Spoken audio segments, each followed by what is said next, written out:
This tutorial video introduces and explains the filter profiles available in our improved sensor fusion engine that is found inside the latest generation VRU and AHRS motion trackers. Some filter profiles are new, while other filter profiles are also seen in the MTI 1 series, MTI 10 series, and the MTI 100 series. The new VRU and AHRS filter profiles are divided up in two tiers. In the first tier, a base filter profile is selected. The filter profile chosen here will affect the full orientation output of the MTI, as well as the free acceleration output.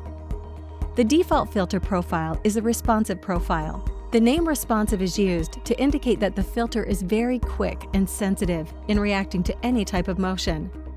This filter profile is specifically tuned for coping with high dynamics and jerky movements. We suggest using the responsive filter profile for the following applications: handheld devices, indoor ground vehicles, body-worn systems such as wearables and head-mounted displays, mapping or scanning devices, for example camera tripods or LiDAR backpacks, robotic arms and manipulators, unmanned aerial vehicles. In addition, the robust filter profile is available. The name robust is used to indicate that the filter is focused on avoiding any significant errors in the long term, and that it is tuned for resisting heavy magnetic distortions and accelerations. This filter profile is specifically aimed at applications with less dynamics and fluent movements. We suggest using the robust filter profile for the following applications: ships and maritime vessels, automotive applications and outdoor ground vehicles, and outdoor mapping. Finally, the general filter profile is available. The general filter profile can be used to reproduce legacy filter profiles that were available previously in the MTI 1 series, MTI 10 series, and the MTI 100 series. We do not recommend using this filter profile for new designs. The general filter profile does not automatically estimate the gyroscope biases and is more sensitive to the changes in the magnetic field.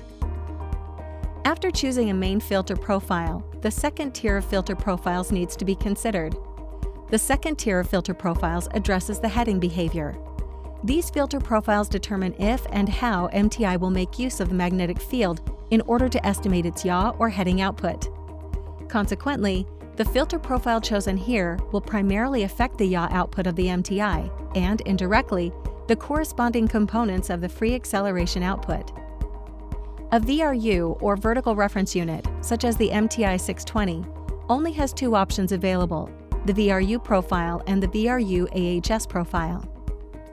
The VRU profile is the classic VRU filter profile, designed and tuned to estimate roll and pitch at high accuracies.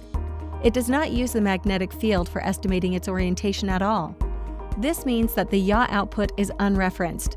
The yaw is initialized at 0 degrees when the MTI is powered up, and the yaw output will be computed relative to this initial orientation. Because of small inaccuracies that originate when integrating gyroscope data, the yaw estimate will contain an error that builds up over time, also known as drift. On the other side, you will not have to worry about problems caused by magnetic distortions. The VRU AHRS profile uses active heading stabilization. AHRS is a feature that was previously available for the MTI 1 series, 10 series, and 100 series through a software setting. Now the VRU and AHRS functionalities are combined into a single filter profile. This profile is very similar to the VRU profile. The difference is that this profile uses the magnetic field to reduce the drift of the yaw output that would otherwise appear over time when using the classic VRU profile. In other words, a complex algorithm allows us to use the magnetic field to stabilize the yaw, even in magnetically complicated environments. Active heading stabilization is discussed in more detail in a separate tutorial video. The AHRS, or Attitude and Heading Reference System, adds a magnetic compass functionality on top of functionality of a VRU. Therefore, the AHRS features two additional heading behavior profiles: fixed magnetic reference and north reference. The fixed magnetic reference behavior is new, and therefore it cannot be combined with the general base filter profile. Both of these filter profiles use the magnetic field as a reference when determining the yaw output of the MTI. By continuously estimating the orientation of the MTI with respect to the Earth's magnetic north, the yaw output of the MTI will remain accurate, and drift effects or large errors can be eliminated. Now, let's focus on the difference between these two profiles. This visualization shows 3 areas through which the MTI AHRS will navigate.